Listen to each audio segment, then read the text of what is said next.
কই একদিন বড় থাকে না, দুঃখের দরদি আমার জনম দুঃখী মা, গর্ভধারিণী মা, জনম দুঃখিনী মা, দুঃখের দরদি আমার জনম দুঃখী মা। মা কান্দন সারা জীবন পোলা পান্ডে হারাইয়া পাগল হয়ে যায়। এই জন্য আমার যুবক ভাইরা, একদিন কবরে চলে যেতে হবে। কবর মাটিটা বড় সাংঘাতিক। বেনামাজি হইয়া কবরে গেলে মাটি চাপা মারবি। মা বাবার মনে কষ্ট দিয়া গেলে হাসরের ময়দানে গায়ের ভিতরে আগুনের শিকল পরাইয়া দেওয়া হবে।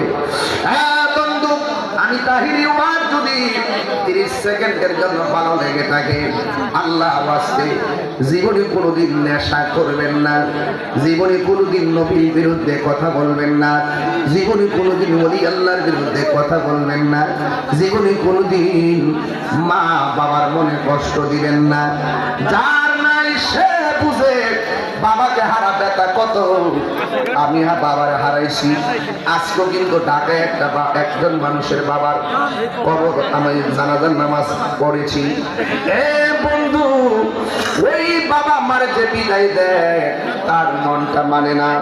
এই জন্য আমি প্রায় মাহফিলের মধ্যে বলি, বাবা গো বাবা,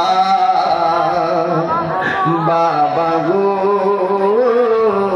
বাবা, বাবা তুমি কেমন আছো ছোট মাটির ঘরে, তোমার কথারি গহিমাতে পড়ছে বারে বারে। বাবা গো বাবা, বাবা গো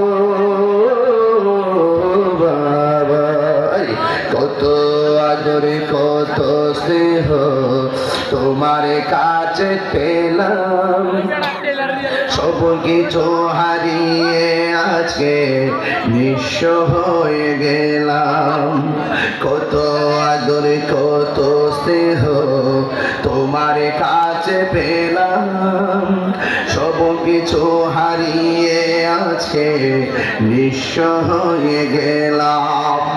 ভালোবাসি তোমায় বাবা, বুকটা যে যাচ্ছি রে, ভালোবাসি তোমায় বাবা, বুকটা যে যাইছি রে, তোমার কথারি দই মাঝে পড়ছে বারে বারে।